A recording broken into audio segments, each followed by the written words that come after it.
نستعينه ونستغفره ونعوذ بالله من شرور أنفسنا وسيئات أعمالنا من يهده الله فلا مضل له ومن يضلل فلا هادي له أشهد أن لا إله إلا الله وأشهد أن محمدا عبده ورسوله لا نبي بعده أما بعد.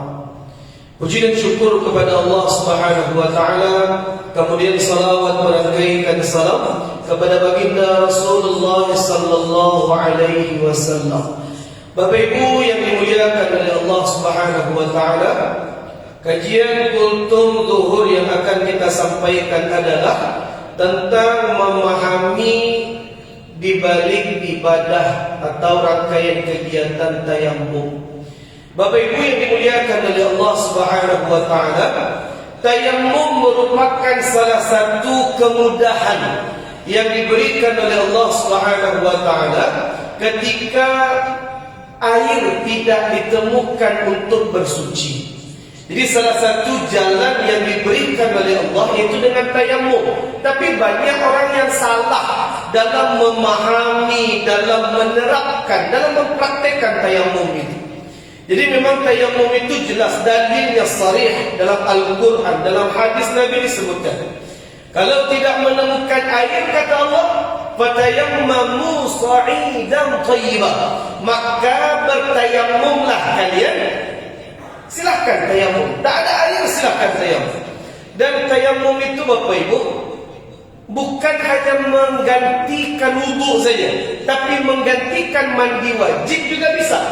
Jadi bukan hanya sekedar ingin solat, wudu tidak bisa, air tak ada, maka silahkan dengan tayammum. Begitupun ketika misalkan maaf cakap, ada suami istri ketika selesai berhubungan di waktu malam, kemudian ketika subuh niat mandi wajib dalam keadaan janabah, kemudian air tak ditemukan, maka yang dilakukan bagaimana? Maka boleh dengan tayammum. Sesuai dengan hadis dari Ammar bin Yasir. Jadi pernah beliau diperintahkan Nabi dengan cara tayammum tadi untuk menggantikan mandi wajib. Bapak Ibu yang dimuliakan oleh Allah, ada tahapan-tahapan, aturan-aturan ketika kita bertayammum. Yang pertama, tayammum itu bukan untuk menghilangkan najis, tak.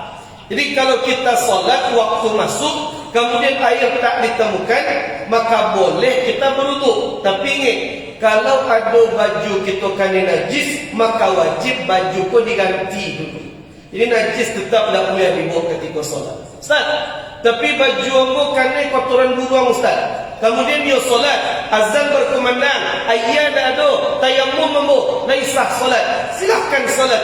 Tapi solat kita wajib diulang, dikobaliah. Bakal diulang, karena kita membawa najis ketika solat. Jadi kalau kita baju barasiah, celana barasiah, ayat ada, kita tayammum, itu baru tak perlu diulang solat kita sah. Kemudian yang kedua Bapak Ibu, dah itu yang banyak salah. Ambo yakin ibu jawab di situ banyak yang lah pernah berangkat haji, umrah ke tanah suci atau ke Jakarta. Kemudian kita solat dia di pesawat. Biasanya yang berangkat haji, umrah itu pasti ada menjamak solat dia di pesawat. Biasanya biko pramugarinya mengumumkan Bapak Ibu, para penumpang yang terhormat, waktu solat zuhur sudah masuk. Bagi yang ingin solat, silahkan solat jamak langsung. Zuhur di jamak asar, atau kalau maghrib, biasa maghrib langsung di isya. Karena keterbatasan air kata pramugarinya, maka silahkan tayammum di jok masing-masing. Biasanya itu kecil pramugari Bapak Ibu, ketika kita di tanah suci. Akhirnya penumpang di pesawat tayammumlah mereka menggunakan jok di mukul. Walaupun ikut khilaf lo para ulama berbeda pendapat. Ada yang mengatakan tak sah di situ tayammum karena tak ada gubar, tak ada turab, tak ada debu, tak ada tanah di situ. Dalam mazhab Imam Syafi'i, tayammum itu wajib menggunakan tanah yang ada debunya di situ. Turabun tahirun lahu gubar, ada debu di situ. Cuman kalau di pesawat kan debu tak ada. Tak mungkin kita bawa pasir ke pesawat. Ada pendapat mazhab yang lain, silakan. Yang penting sahih dan thayyibat itu diartikan oleh para ulama, semua hamparan di muka bumi bisa kita gunakan tayamum. Sekaligus jok di muka awak. Jadi yang mau sampaikan bukan itu.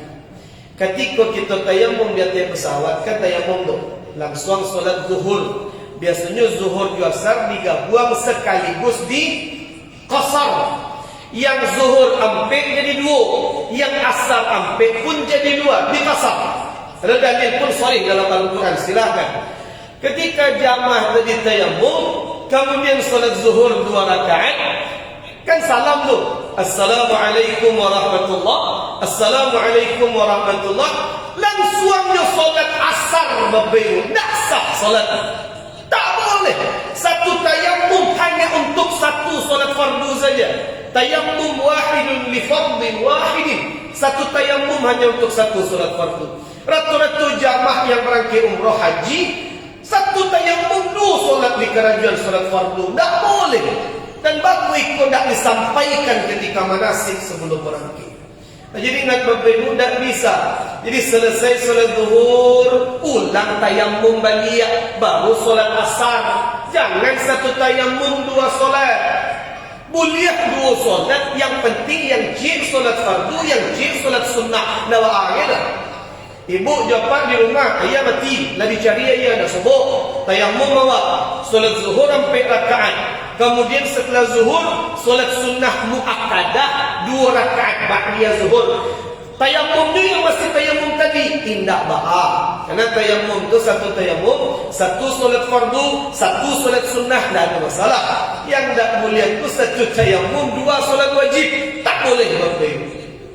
Itu kesalahan yang banyak terjadi. Jadi ulang tayamum balik. Dan banyak kesalahan tayamum itu Bapak Ibu kau cari. Tayamum itu boleh dikerjakan ba'da dukhulil waqti, setelah waktu masuk.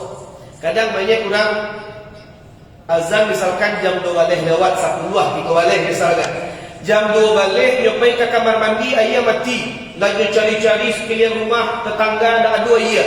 Akhirnya tayamumnya jam 2 balik, azan zuhur, langsungnya tayamum. Maka batalat tayamum, batal salat tayamumnya. Tak boleh. Tayamum itu boleh kita lakukan kalau waktulah masuk. Allahu Akbar, Allahu Akbar, masuk waktu. Cari ayah, tak ada. Cari ke tetangga, tak ada.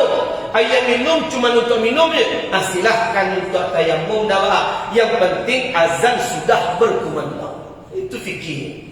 Kemudian yang berikutnya Bapak Ibu, ini masih panjang. Ambil tujuan Bapak Ibu, cara tayamum yang batuannya itu yang harus kita lakukan. Jadi tayamum itu Bapak Ibu, Nabi mengatakan tayamum itu at-tayammumu darbatan. Darbatun lil wajhi wa darbatun lil yadain. Tayamum itu dikerjakan dengan 2 pukulan, 2 hentakan tangan. Satu hentakan untuk wajah dan hentakan yang kedua itu untuk tangan. Kita praktikkan Bapak Ibu. Jadi sebelum tayamum itu jam tangan buka, kemudian yang ada cincin buka khatam, buka dulu.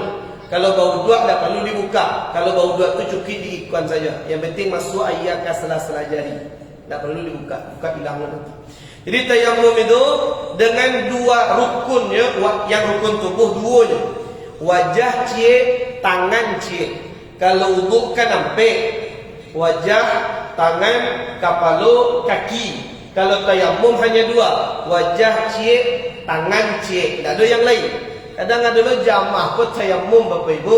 Ada yang cerita Ustaz, kamu pergi rihlah dakwah BKMT ke pesisir selatan. Tiba di salah satu daerah terpencil, solat mereka ayah mati. Tayamumnya, apa cara tayamumnya? Nyeripun tangannya ke dinding, kamu dikunyah. Tak ada murid tu, gumur-gumur tak ada Bapak Ibu. Kasiak kau masuk kamu duit. Tak perlu. Jadi caranya apa? Kamu tunjukkan caranya gitu. Letak tangan awak ke tanah yang berdebu. Letak ke sini. Kau darbatul ula. Darbatul ula. Kau hentakkan tangan yang pertama. Letak tangan. Kemudian kan ada pasir-pasir tu. Gimana? Sunnahnya begitu. Hilangkan kasiaknya. Karena yang kita butuhkan hanya debunya, gubar. Hanya debunya saja. Ikuan tangan. Kemudian sebelum kita puankan wajah, niat di situ. Niatnya sengaja aku tayammum listibahati salah. Itu nawaitu tayammum listibahati salah. Boleh bahasa Indonesia Ustaz? Boleh. Dalam hati pun boleh. Memang niat itu silahkan di hati. Lafazkan silahkan. Sengaja aku tayammum untuk diperbolehkan solat. Tak ada niat tayammum. Sengaja aku tayammum untuk mengangkat hadas kecil. Tayammum tidak mengangkat hadas. Salah niatnya. Tak ada niat mengangkat hadas. Niat tayammum itu untuk diperbolehkan salat. Karena tayammum itu taharah dhaifah, cara bersuci yang lemah. Beda jauh dua. Kalau dua tu kuih. Satu bu, dua solat fardu di kerajaan boleh. Kalau tayammum tak bisa. Jadi sengaja aku tayammum untuk diperbolehkan solat. Kemudian usapkan ke wajah. Boleh kau caranya. Usapkan ke wajah. Ingat Bapak Ibu, cara tayammum yang betul, tangan kau tak boleh diangkat dari wajah sebelum selesai. Kadang banyak orang tayammum juga. Tak ada tayammum begitu Bapak Ibu. Kalau tangan kau diangkat, berarti debu di situ mustakmal, tak bisa digunakan. Jadi ratakan jam tangan kau diangkat sebelum wajah selesai. Sampai ke bawah. Beda dengan wudu. Kalau wudu kan harus sampai air kepada bagian-bagian sempit di wajah. Sedangkan tayammum tak perlu. Tayammum tu secara garis besar saja wajah awak. Kalau bahasa fikirnya ghalibuz dhann. Yang pentinglah banyak dapat wajah lah. Jadi boleh tak? Wajah. Kemudian hentakan yang kedua, ad-darbatu tsaniyah, hentakan yang kedua, letaklah di tanah tu balik. Kemudian dikuan balik. Setelah itu tangan. Cara membuat tangan tu Bapak Ibu adalah caranya. Jadi tangan kau dibagi dua. Dari tengah katil sama tengah ke bawah. Apa caranya? Telapak tangan kiri diletakkan di punggung belakang. Tangan kanan awak. Kan tengah katil je tengah ke bawah. Tengah katil letak di siku. Kemudian tarik ke bawah. Sampai pergelangan, tarik ke belakang sampai siku. Kemudian berputar tangan bagian tengah ke bawah untuk menggosok bagian bawah tangan sampai katil.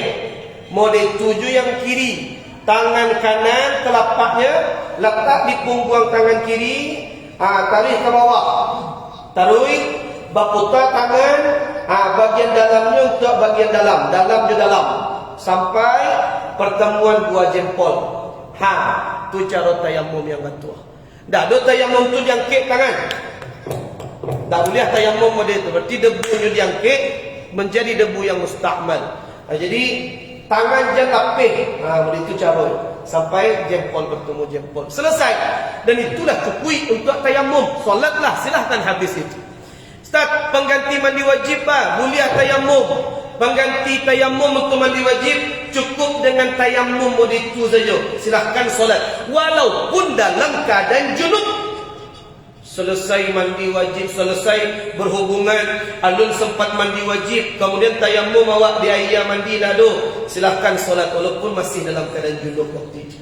Baca caranya Ustaz, awak junub selesai berhubungan suami isteri, baca tayammumnya pengganti mandi wajib. Cukup cara tadi, tak perlu debu tu diikon ke badan loh.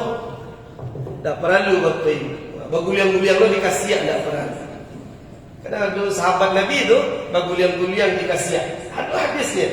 Kemudian kata Nabi, tak perlu baguliang-guliang dikasih. Pengganti mandi wajib. Atau biar di tempat bangunan tu gikon kasihnya gikon kepada tak perlu. Cukup tayammum model tadi selesai. Itulah rukhsah, kemudahan yang diberikan Allah bagi orang yang tidak menemukan air kemudian dia harus solat. Bapak Ibu yang dimuliakan oleh Allah, terakhir tayammum itu boleh dilakukan Bapak Ibu kalau air ada, di faqdil ma', kalau air ada. Kalau kita sedang solat, Allahu Akbar, tiba-tiba berbunyi air. Dia kan kalau keran di rumah mati kan biasanya lupa atau tutup balik tu. Jadi ketika sedang solat, terdengar air keluar. Keluar air dari keran. Idza wujidal ma' batalat tayammum.